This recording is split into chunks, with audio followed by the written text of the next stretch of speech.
Hello everyone, welcome to today's persecution report titled Women in Bangladesh From Progress to Pushback. And a very happy International Women's Day to all of you. We are very privileged to be with you in this special day. And today, this year's International Women's Day's theme is Right, Justice, Action for All Women and Girls. As the UN calls for action to dismantle all barriers, all injustice, and all weak protection of law for every woman and every girls around the world. In today's episode of Persecution Report, we will talk about the journey that our women in Bangladesh started towards the path of progress during Sheikh Hasina's eras. Now, in post Sheikh Hasina's eras, if we are still making this journey towards progress, or our journey is being held for various other reasons. And I am very lucky today to be with you and be surrounded by three very beautiful feminist people with me. Today I have Anwar Sada Jihan. You know him very well. You see him every week. He's an aerospace engineer and a columnist.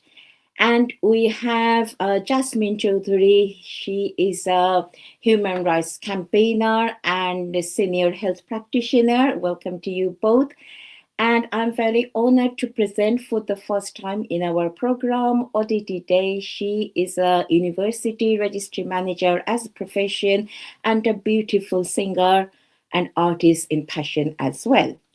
So, Jihan, is that okay if I turn to you to start with us? Now, the thing is, since 5th of August 2024, we have witnessed some really tragic incident that happened to women. We have seen the shift of mentality of many people and many political parties.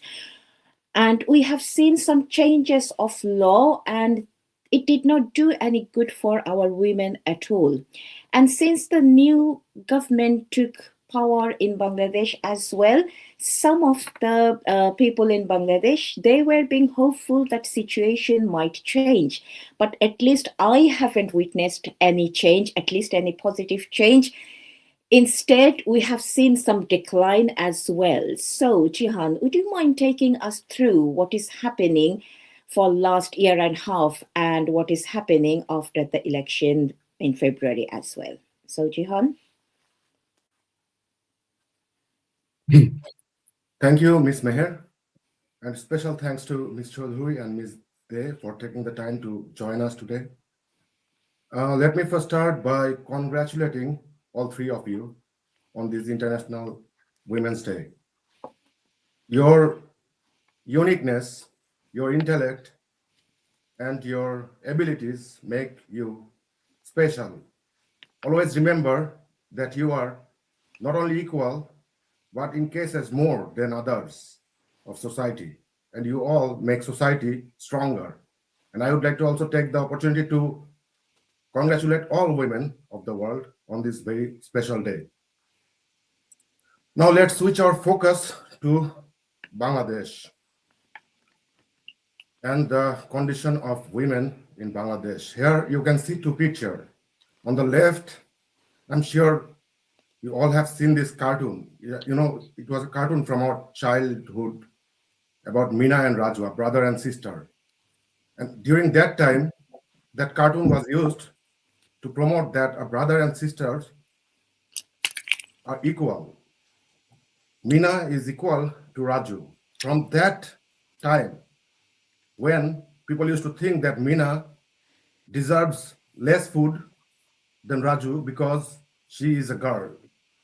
From that time, we have come to the photo on the right, where you can see Flight Lieutenant Naima Haq and Flight Lieutenant Lutfi, two Bangladesh Air Force pilots who went to even UN to protect humanity. And this all happened, most of this achievement happened under the Awami League government. Now, speaking of the Awami League government,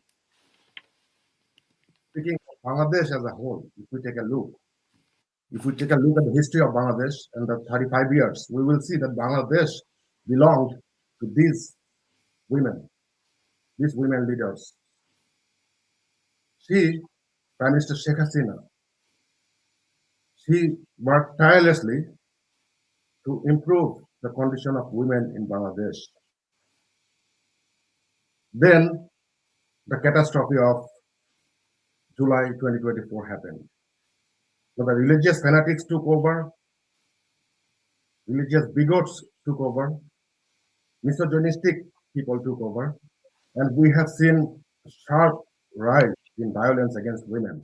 We have been talking about this non-stop last 18 months because we have seen mobs attacking women, we have seen women being tortured and killed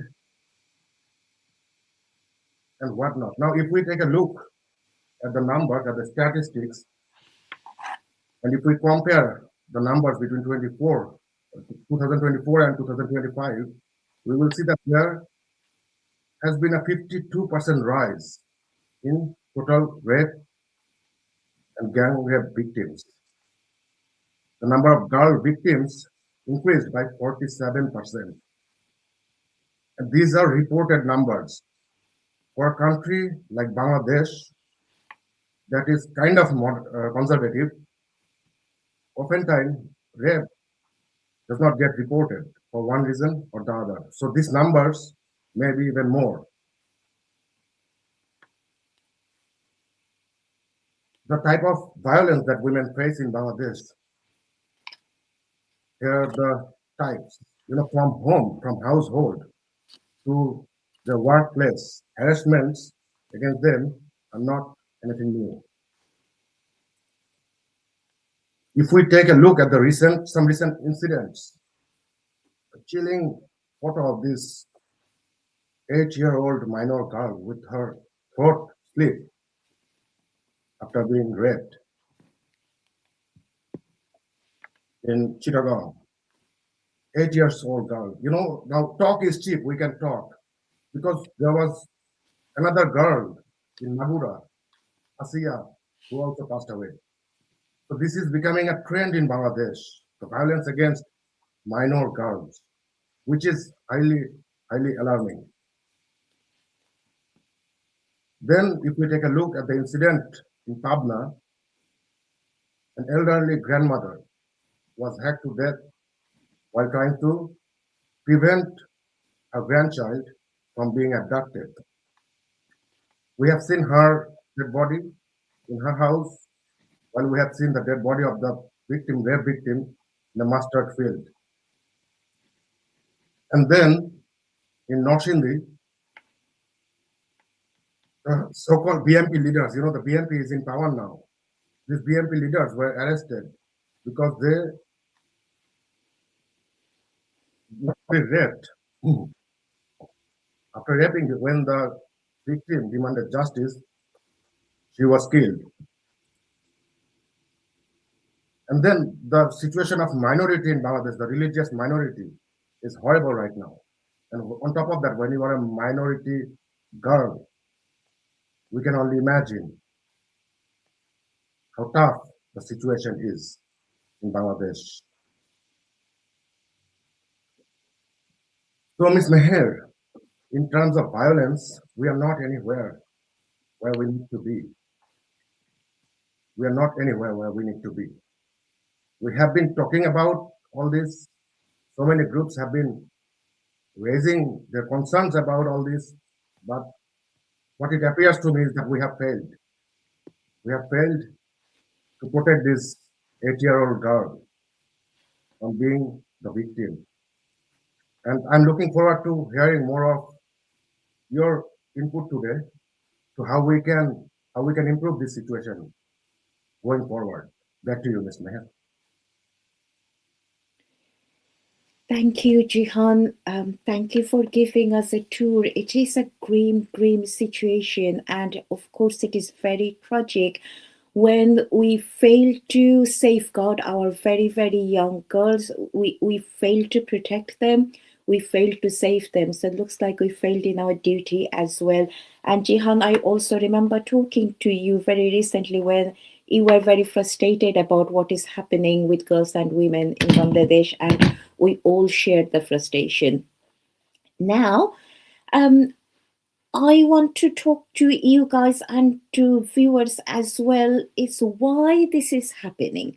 So when we see the situation of women in Bangladesh, it is not only rape, though rape is in staggering rate, but also women are being harassed in employment. The women in education, they are not safe there either. Looks like somehow women's journey is like everybody and everything is trying to stop the women journey in Bangladesh somehow.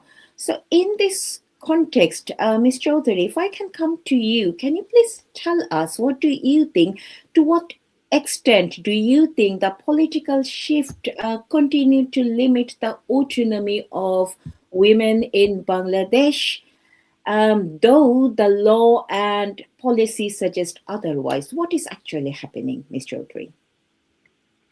Thank you, Ms. Maher and Mr. Jihan, for your slide presentations. It's an honor and a privilege to join you all on a very significantly important day, International Women's Day. And I want to say Happy International Women's Day to all the women and men out there who on a day-to-day basis are fighting, are raising their voices, are showing up to fight for equality, rights of women, justice and action. Turning to your question, to what extent do I think political shift continue to limit women's autonomy in Bangladesh? I think in order to do this question full justice, I think it's really important to put this into the context of Bangladesh's history and political history's context. So first we have the sort of the colonial past and the post-colonial legacies where Bangladesh's history under the British colonial rule and then as part of Pakistan shaped the gender norms, if you like, the legal systems and educational process. For example, the traditional patriarchal structures were reinforced and women's formal participation in public life remained oppressed. Now, the turning point for Bangladeshi women came in 1971 with our liberation war, but it also left a huge, the deep scars, if you like, where women suffered inconceivable level of violence. Hindu women, intellectual, and any progressive thinkers among the women were particularly targeted. So Jamaat-e-Islam collaborated with the Pakistani army to kidnap, to rape, torture women. Up to around 400,000 is the estimate during the 9 months conflict in 1971. Women were tied up with no garment to cover their body, as they would often use their garments, saris, wurnas, to commit suicide. They were raped and tortured on a daily basis for months after months. So you can perhaps, contemplate or explain that Jamaat and their philosophy was against the liberation war, but it is not possible for any philosophy or any political stance to explain or justify this kind of brutality and the most kind of gruesome crimes against humanity that Jamaat and the Pakistani army carried out in 71 in Bangladesh. So Bangabandhu Sheikh Mujibur Rahman recognized the trauma and the backlash, the survivors of the 1971, the women, the survivors faced. He gave them his name as their father, who was committed, and he was committed to protecting all their rights and to, ensure that they lived in society with full dignity. His death and the following decades then of political instability in Bangladesh, the shifts between military and civilian rule, and the partisan polarization that affected women's rights, and the implementation of the policies that were supporting women's education, all kind of you know, kind of mediated the political climate, including periods of where gender equality almost ceased to exist in Bangladesh. The principles of the 1972 constitution, rooted in secularism, equality, and justice, were the foundations laid by Bangabandhu after independence. And his vision is what we saw in, was later than Sheikh Hasina's, in her determination to uphold those principles of our liberation movement, remained this long-standing thorn for those forces that were aligned with Jamaat-e-Islami and the anti-liberation movement. The effort to hold the war criminals accountable, to bring and seek justice for those women and the war, the liberation, freedom fighters, the war martyrs. The efforts that Sheikh Hasina and the dedication she put into this fight, and the challenge this kind of entrenched interest of those forces, made her, as just as a long kind of hated against Sheikh Hasina is what we see in those pursue for bringing her government and her down. So you can dress up, with whatever you like in terms of what happened in Bangladesh in July. You could call it a protest, you could call it a revolution, but in whatever terms you use, as the masks have come off and the evidence laid bare in front of us, we know this was no protest. This was no, it was a meticulously designed, in the words of our chief advisor from the interim government. It was a carefully planned and calculated conspiracy and a terrorist attack that we witnessed in Bangladesh in July 2024. The manner in which Sheikh Hasina was forced to sort of leave her office must also be understood in the broader historical and political context of Bangladesh. In a society where women in leadership have long faced deep-rooted, deep-seated social and political barriers, the campaign against the war, the war criminals, marked a particularly vicious stain and the strain of the gruesome sort of misogyny that was laid bare in August 24. Those attacks on her not only aimed at her policies, her politics, but her dignity as a woman. And such treatment goes beyond the partisan rivalry. It reflects the troubling pattern in our political culture that undermines respect for women in public life. One woman leader who has inspired many, many women like myself is undermined and targeted in this way. It is not simply an attack on an individual. It becomes an assault on the dignity and aspirations of women across the globe. And the silence, if I may add, of the sort of the guardians of the so-called democracy, human rights, and feminism was breathtaking when we were witnessing, the scenes on 5th of August in 24. The actions of men and women who were involved in the conspiracy, the humiliation and the elimination of all the progress that was made in the 17 years of Sheikh Hasina's government is shameful. It was inhuman. So on International Women's Day 2026, when the theme is right, justice and action for all women and girls, we are reminded how Bangabandhu had dedicated his life to establish those rights for women and men who had been oppressed for decades. His daughter sought justice for those war crimes and crimes against humanity. And the action of those against liberation, against Bangabandhu, against Sheikh Hasina have been laid bare in the last 18 months. It is now up to us and this new government to choose whether, it's up to the new government to choose whether they continue with this backlash, the impunity, or will they rise up for women's rights and social justice in Bangladesh?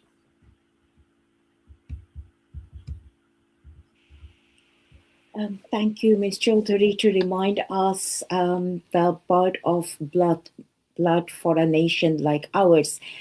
Just to add on to what you were saying, you were mentioning Jamaat-e-Islami and what they did to our women in 1971. And just to let our viewers know, Jamaat-e-Islami is the opposition of our parliament in today. They are one of the most strongest political party in Bangladesh now. So when the political party who is guilty of insulting women in various ways since 1971, and when that same political party is very close to the power of Bangladesh, you can understand how our women would be treated under them. So it is not very surprising when Ms. Chaudhary was mentioning how Sheikh Hasina herself, being a leader, how she was targeted not only because she is a leader of the largest political party in Bangladesh, but also she dared to be a woman ruling a country like Bangladesh for 15 years. So, of course, the way Sheikh Hasina was treated in 5th of August 2024 is set as an example, like this kind of act, this kind of heinous act with women, either Sheikh Hasina or any ordinary women like us, that will go unpunished. And that chilling message is still there. Thank you very much. Miss Day, can I come to you now? As you are in education, can I talk to you about education of women and girls in Bangladesh? Now, we often hear about improvement in girls' education and education for women as a whole. Now, do you think education in Bangladesh is actually translating into greater independence and decision making power for women? Or do you think it's a gap there, or there's a different story there? So, Miss Day, to you. Thank you very much, Ms. Meher. Happy International Women's Day to everybody.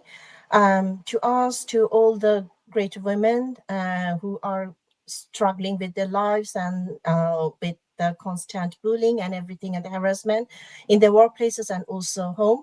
I would also like to thank Ms. Chaudhary and Mr. Jihan for giving us some insightful information. So to your question, Ms. Meher, Bangladesh has undeniably made major strides in girls' education, particularly during the Hasina-led Awami League era, which was from 2009 to 2023. Government initiatives such as nationwide stipend programs, free textbook distribution, and expansion of rural schools contributed to near gender parity in enrollment. So by 2022, Bangladesh's literacy rate reached 74.8%, with female literacy rising to 72.9%, a dramatic improvement compared to previous decades.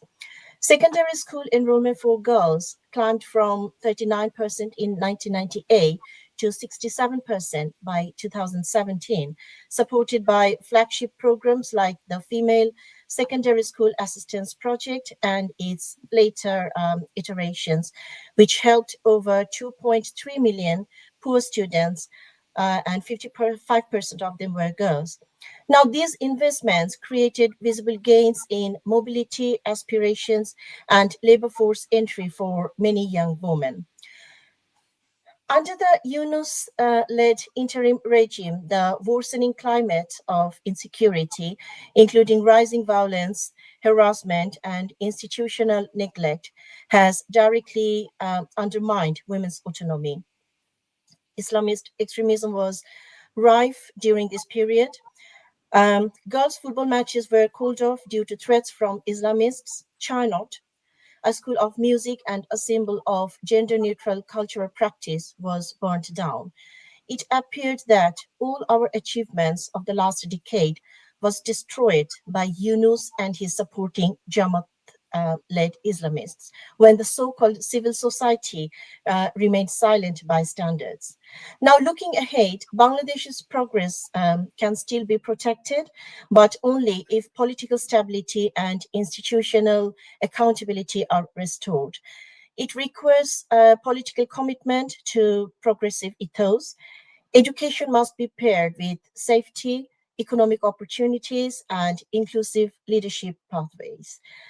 As recent analyses emphasize, Bangladesh has achieved enrollment parity but continues to struggle with translating girls' education into genuine agency and leadership, with systematic barriers still shutting women out of decision making spaces.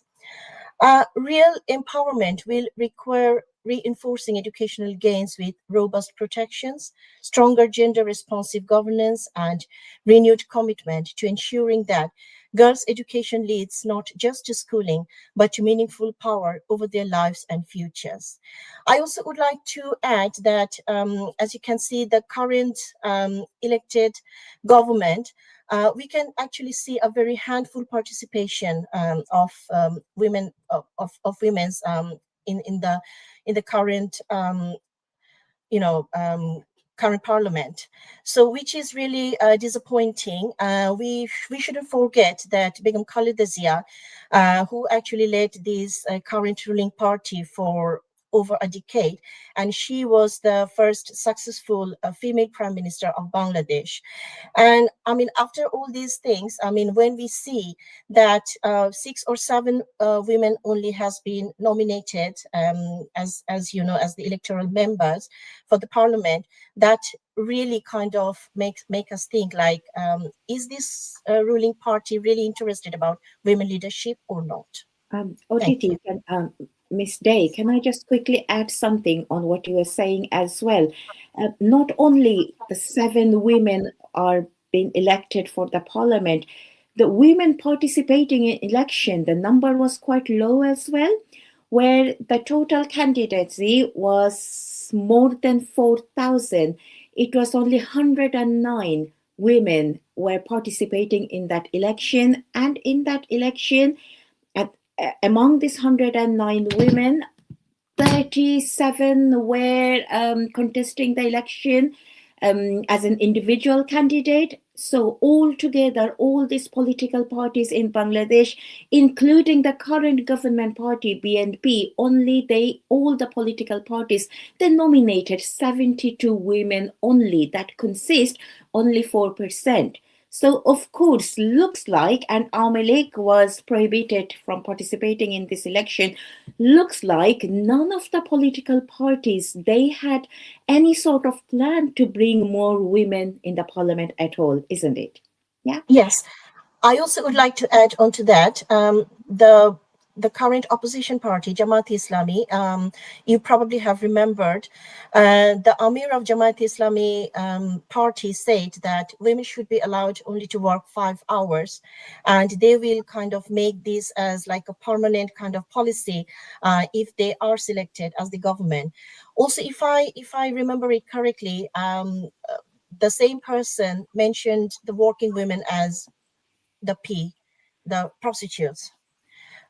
So this actually reveals, and this kind of proves like how women are actually what's the position of the women in both parties. And I mean, I must say, as a woman and as a working woman, I must say this is really concerning and very, very frustrating as well.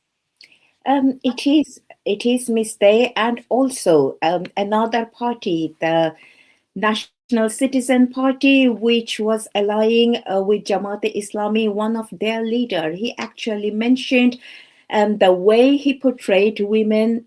He basically said women without any hijab or burqa, they seem like naked. So you can imagine the psychology on them, the mentality they carry, and the parliament, the policy making, the legislation in their hand. It gives me a chilling effect. So it does not look very good at all. Miss Chaudhry, can I come back to you? Um, I'm just going to go back to this year International Women's Day theme again. So the theme again, just to repeat, um, right, justice and action for all women and girls. Do you think Bangladesh current socio-political system is actually doing enough through policy, through institutions, through social change to enable women to gain equal opportunity, or do you think in some other way? Thank you. So we know Bangladesh has demonstrated in the past the meaningful progress for women is possible when there is the political, there's strong political will and commitment, as we have witnessed under the leadership of Sheikh Hasina, a worthy daughter of Bangabandhu Sheikh Mujibur Rahman. The country under her government era made notable strides in expanding girls' education, as we've heard, increasing women's participation in the workforce, strengthening protection against violence, and bringing women into position of leadership across the public institution. So these policies helped translate, and the Bali sort of embedded in the Constitution, 1972 Constitution of Equality, Justice, and Dignity, and it translated these policies kind of translated into tangible opportunities for millions of women and girls. So she didn't only improve the sort of health indicators, she looked at the wider determinants of health. We know how thousands of families living below the poverty line, houses were built for them. The widow's benefit came through. There was all sorts of welfare benefits which tackled the sort of wider determinants of women, protecting women's right and violation of human rights. However, the present, as we have been discussing, there are alarming information around the sort of situation with how the interim government dealt with the surge in violence against women with total impunity. He seemed preoccupied with kind of dismissing all the cases against him that were, in the courts when he took power, when he seized power. He was preoccupied with this kind of self-fulfilling prophecy that, the whole aspect of the mobocracy that we witnessed over the 18 months, the total chaos and the anarchy, he just seemed to be not interested in, and the whole momentum of improving lives for women, empowerment of women just lost its course really in Bangladesh. So the present social political climate raises serious questions about whether this momentum will be now picked up with this. We've had an election, no matter what our views are about the, how that election, whether it was a fair and inclusive election, we all know the answer to those questions. But we do have a new government, so we need to ask them whether they would continue to defend women's rights, just as we did see in Sheikh Hasina's era, whether that momentum will be sustained, because we know policies alone are not enough. Progress depends on strong institutions, political stability, and a clear commitment to safeguard the rights of women in both public and private life. We've seen, and as you were discussing earlier, women, if they were playing sports, they've been attacked. If they were cultural activists, they've been attacked. They were being attacked simply for wearing, whatever dress codes they chose. We are being, how many hours women can work is being determined by extremists. It seems like, so in whatever aspects we look at, it's important to recognize that Bangladesh's struggle for women's rights has never been an isolated from its kind of, isolated from the broader political history as we've been talking about.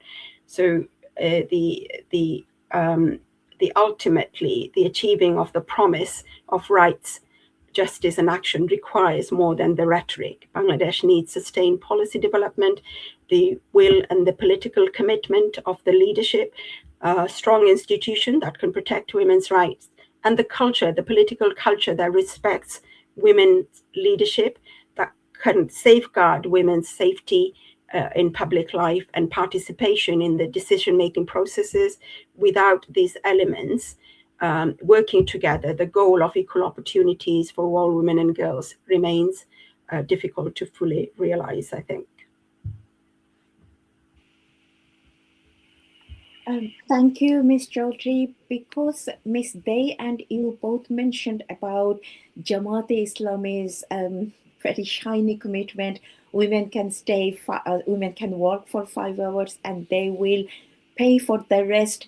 um, we women actually do not want this. We do not want free money for staying home. All we want is a safe working environment, safe condition, and other roles, other facilities where all women can thrive with success. And when a political party like Jamaat Islami, where their motto is women cannot be in leadership role, when they come up with this kind of promises, as a history teacher, it reminds me of pre-Second World War Germany, where Hitler promised if women stays home, they can have certain amount of money, or they will have a shiny gold badge where people will know that they produce a certain amount of children and they are stay-home mothers. So does not give us a right five at all. And sorry, can I quickly also mention, because we are talking about women politicians, we are talking about education as well. We have seen how women politicians were treated just because they were member of Awami League and Chhatra League. We have witnessed a women Chhatra League leader. She was forced to leave the exam hall when she was being beaten by other people, and her only crime was she was affiliated with Awami League. So this kind of event happened during Muhammad Yunus's time, and we haven't seen Tariq Rahman, the new prime minister, is saying or doing anything about it. Anyway, Miss Day, can I come to you now? And Jihan, after Miss Day, can you please, if you can please show us some more slides about what is happening to women in Bangladesh. But for now, Miss Day, can you please tell us, in recent statistics suggest that women's participation in policy making in Bangladesh remains strikingly low, despite women making up nearly half of the population and electorate. How do you explain this gap? And if we compare the past with the present, are we actually progressing in women empowerment, or are we witness something else? Up to you. Thanks, Ms. Meher. I will answer your question in two parts. First, a more general overview of the structural challenges of women participation in policymaking, and second, what we see in the most recent electoral process and outcome, which I think I've already touched base. So with regard to the first point, women's participation in policymaking in Bangladesh remains low, largely because of structural barriers, patriarchal norms, party gatekeeping, fears of harassment, and limited access to political networks continue to restrict women's entry into decision-making spaces. Educational gains have expanded aspirations, but these have not translated into equal political opportunity. Compared to the past, progress is mixed. Women's visibility in education and the workforce has improved, yet high-level political representation has stagnated, and recent instability has even eroded earlier gains. So what looks like empowerment on paper often makes deeper institutional and cultural constraints, suggesting Bangladesh is at risk of stagnation, if not regression, without deliberate reform. After 1996, this will be the lowest representation of directed elected women MP in the parliament. Of course, as already mentioned, Jamaati Islami did not field any female candidates, and I have already mentioned what their Amir have, kind of mentioned about the working women and about the women in general. So they are opposed to women leadership, of course, which is clearly proven. The number of women candidates from BNP was also extremely low, which makes us feel that whether or not the party is genuinely interested in women empowerment, when, as I mentioned already, the party was led by Begum Khaleda Zia, the first female prime minister of Bangladesh for over a decade. And when you have more than 70 Jamaat or its affiliates, pro-Islamist party MPs in the parliament, you have all the reasons to be worried about the future of the country. I honestly do not consider BNP as a progressive party. There is no reason to think otherwise. In effect, they proudly claim to be center-right, which is a far more polite categorization than the majority of their supporter base would have stood for. Nevertheless, women leadership in the current government will be severely limited, if I'm brutally honest with you.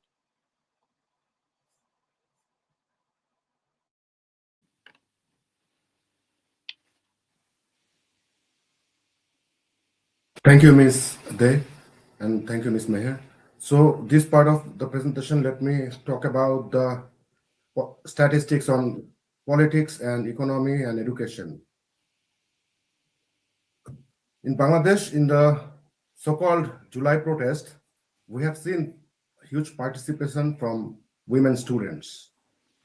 No matter whether it was a protest or whatever it was, there were participation of women. We have seen person like Dr.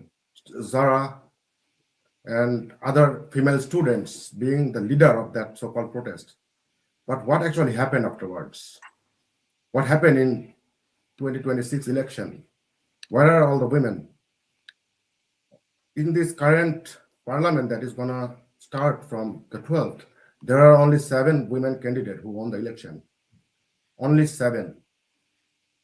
There were 1,981 candidates, total candidates, and 78, only 78 of those 1981 were women, a meager 3.90%. And we are only focusing on Jamaat, right? That Jamaat did not appoint any women candidate. It was not only Jamaat. There were 51 parties, 30 parties, there were no female candidate for 30 parties. And it shows the trend. You know, in a conservative country like Bangladesh, in politics, women have been used as a shield. They were actually the shield during that protest. They were not there for their leadership qualities. They were being used as shield, which is wrong. Why I say that? Why I say that they were being used as shield? Because of what this Jamaat Amir has said and what Jamaat as a party has said. You already talked about it. Jamaat Amir has said that women who work outside are prostitutes. This is not only Jamaat Amir, this is the mentality of the patriarchal society. You know, there are so many people like Jamaat Amir who think that way. And this is wrong. 5-hour work plan. Why would women get the same money by working only 5 hours? This is actually a way to remove them from the workforce. Because if I am managing a team and I need 2 employees, I need the 2 employees to do the same work, to be having the same reward or same compensation. So this is actually not doing anything good for women. This is a way to remove them from the workforce and chain them in home. This is clear from also the banking sector. If we look at the banking sector here, the data you will see, the banking sector women participation has decreased. Normally it is fairly low, but it decreased even further. It was 17.57%, and in 1 year, there was a 5% drop. Education. Prime Minister Sheikh Hasina has done so many things for women education. Despite of whatever Awami League government had done, I, from my very personal opinion, would say that there are more that needs to be done. When I was young, I was a kid, there was something called the child marriage, you know, and growing up, it slowly gone away from society. It improved, but it appears that we are going back to square one. The These are the factors that prevent women from educating themselves. Ms. Meher, now let me go out of script and let me actually tell you folks something about what I think is the problem, very personally. We all can talk about state, we all can talk about society, what state can do, what society can do, but I believe it all starts at home. You know, when I was a boy, or when someone is a boy or someone is a girl, they learn from their family, in that family, how women are treated.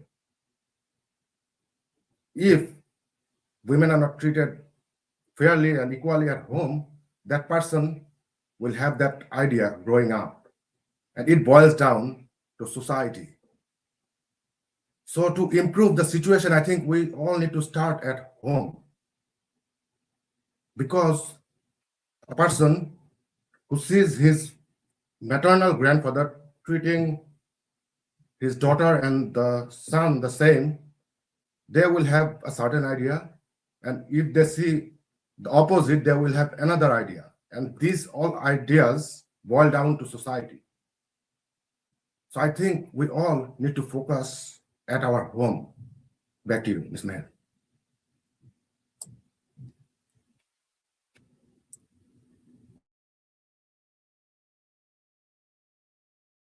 You are on mute. You're on mute. Sorry.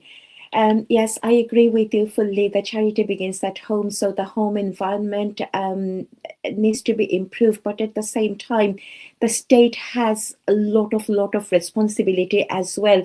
And before I go to Ms. Chaudhary again, if we can, if I can share a little bit of information about state responsibility. The interim government last year, I think they made more than 20 reform committee, and they're one of all this reform committee is one of their selling points. Everywhere Muhammad Yunus went, he was talking about this reform committee and how excellent this reform committee is doing. So one of this reform committee was Women Affairs Reform Committee.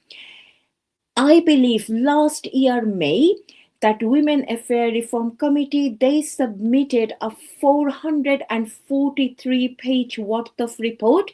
And in that reform report, they suggested many things, such as uniform family law, such as women equality in many other aspects, in education. They also proposed a 600 worth of parliament, where 300 will be women MPs. And they also proposed something quite brave. They proposed that Bangladesh fully acknowledge the CEDAW. So it was a good report. It was a good report from the Reform Committee. And Yunus done a big program with lots of camera flashing. He's accepting the report, saying it's a good one as well. And what happened?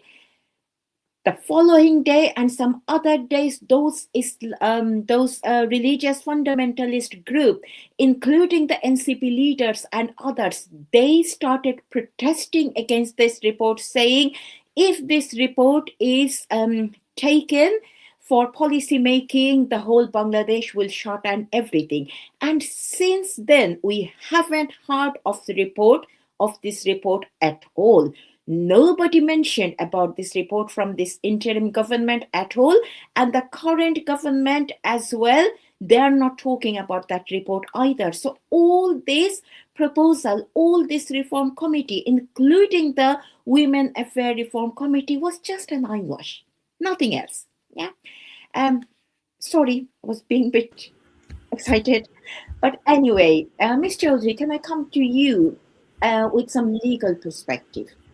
Now, from a legal perspective, would you say the legal framework in Bangladesh is largely adequate and the main problem is implementation, or are there still major gaps in law themselves? What do you think? Thank you.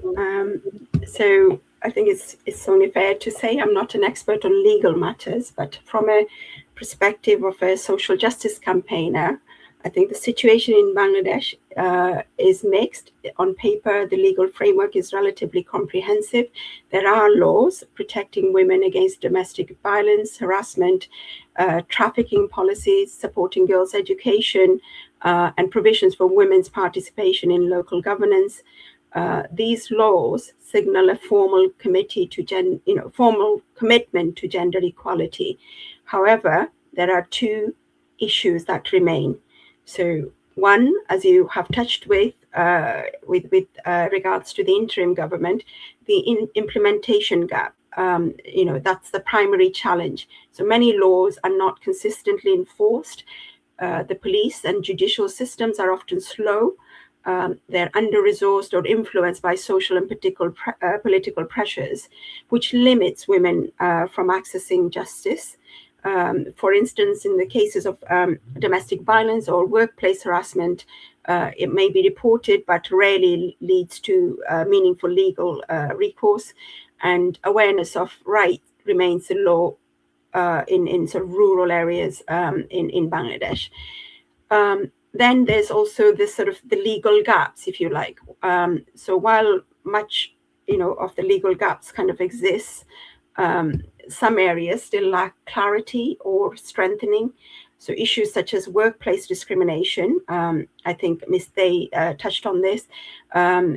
Discrimination beyond the garment sector within the garment sector, for example, we've heard quite a lot about protection for women in sort of informal labor as well as formal workplaces. The inheritance rights and comprehensive sexual harassment laws in public spaces are either weak or inconsistently codified.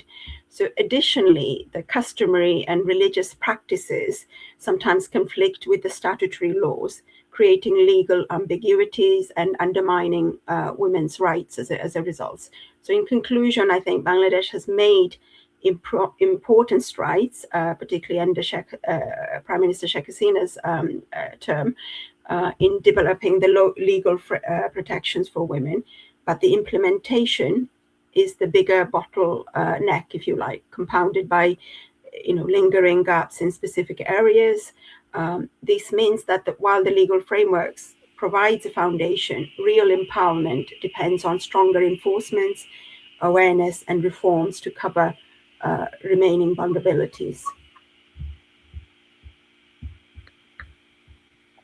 Thank you, Ms. Chaudhry. Thank you, sir. Very insightful information. Thank you.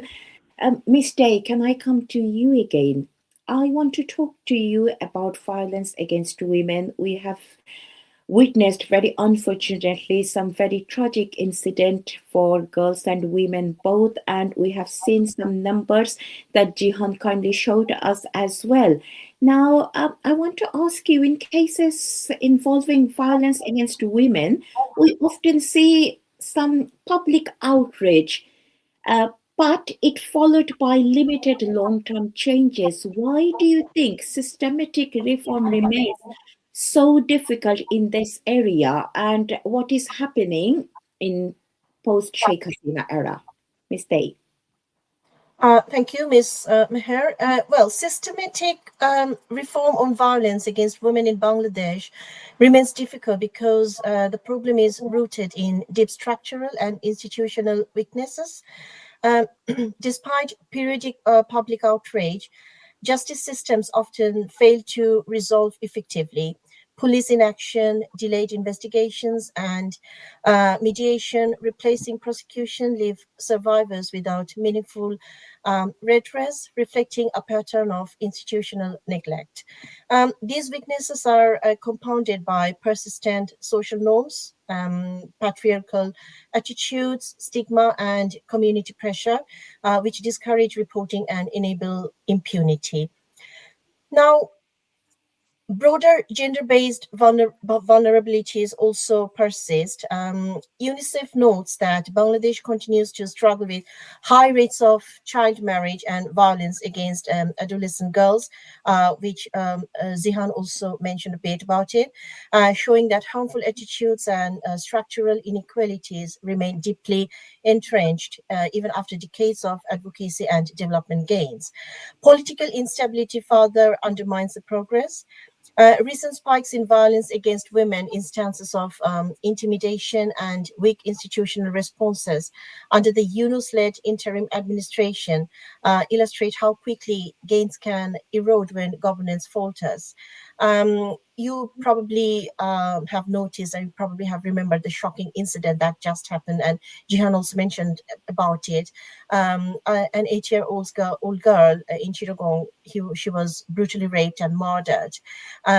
It was absolutely horrifying and absolutely shocking. I mean, to visualize this sort of incident. So ultimately, reform is difficult because public outrage targets individual cases, while the underlying system, policing, legal processes, social norms, and political accountability remains unchanged.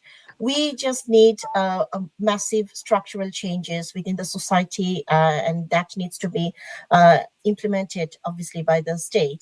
And sustainable progress demands long-term investment in justice sector reform, protection mechanisms, and cultural change, without which each new tragedy simply exposes the same unresolved structural failures. Um, thank you, Miss Day. Thank you, Miss Day. Um, I am concerned about time, but I cannot hold myself from sharing something. This Eunice government, they changed a very significant law about domestic violence. So now the Amendment Act 2025, it says if any woman wants to complain about domestic violence by her husband or in-laws, before she can ask for legal help, she first needs to go to mediation with her husband. So you can understand how difficult it must have been for the women in Bangladesh, where the domestic violence rate is quite severe, quite high, and she has to sit in the same table with the abuser, participate in mediation, where the mediation can be translated in a many different way. And that new law was introduced by the law advisor. He claimed because of the long backlog the mediation is needed. It is terrible, it is tragic. And again, we are very short in time, but Ms. Day, can I quickly ask you about women labor? Now, women labor has been fundamental to Bangladesh economic transformation, but has there any contribution translated into proportional recognition, economic security, and decision-making power? I know we've been talking about this more or less throughout, but I want to hear a bit more information from you. Then I'll go to Ms. Chaudhry. Thank you very much. Women's labor, especially in garments, agriculture, and microenterprise, has been central to Bangladesh's economic rise. Yet, this contribution has not translated into proportional recognition or power. While women's workforce participation expanded under long-term investment in girls' education and stipends during the Awami League years, structural inequalities persist. Girls' enrollment improved significantly, with female literacy reaching 72.94% in 2022, which was again during the Sheikh Hasina's time, helping many women enter paid work. However, decision-making roles remain rare. Recent analysis show systematic barriers continue to limit women's leadership despite educational gains. Economic security is also fragile. UNICEF reports that adolescent girls still face high rates of child marriage and exclusion from employment or training, undermining long-term empowerment. Recent instability and rising violence against women under the Yunus-led interim regime have further weakened women's safety and autonomy, eroding earlier progress in recognition and rights. So this way, women drive growth, but structural power remains unequal, unfortunately. Thank you, Miss Day. And just to add on to what you and Miss Chaudhary been saying, we must not forget at the same time, though every woman is being victim of what is happening in Bangladesh, we also know the women from religious minority, they are the worst sufferer. Whatever is happening, they are suffering in a worse way, many way. Because of timing, we cannot share many events, many incidents, but we must acknowledge what is happening to them too. Now, Ms. Chaudhary, can I quickly ask you another question? Do you think the country, Bangladesh, is creating sufficient financial, legal, and social support system for women to lead and thrive economically? Thank you. I think, the alarming picture and the slides in our discussion, the alarming picture of the surge, if you like, in sort of violence against women, and particularly the kind of the mirroring of what Bangladeshi women witnessed in 1971, particularly looking at sort of women from religious minority groups being targeted, women in public life being targeted, and the derogatory, the vile comments we are hearing from political parties like Jamaat Islam, the King's Party, the so-called King's Party, the NCP. These are the NCP are supposed to be sort of a younger generation who often tell us that we can't go on, talking about 1971. They belong to a different generation.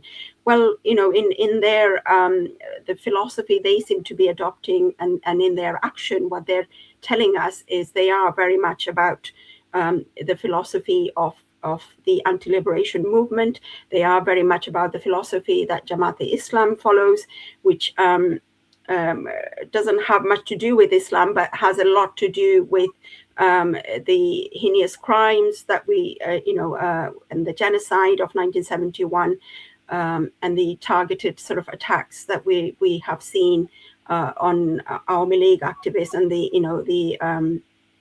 female activists within Awami League. We've seen, the anarchy in Bangladesh, and the total kind of breakdown in law and order, and the impunity. The thousands of police officers have been killed, for example, including female police officer who was heavily pregnant and begging for her life, and her child's life was killed. And we have seen the interim government act with total impunity, while rapists and terrorists, rapists who were convicted for their crimes in 1971, terrorists who were convicted for their criminal activities and crimes against humanity, have been released, from prison to carry on with their mobocracy and the anarchy. So I think it's a very grim and a worrying picture in Bangladesh in the current situation.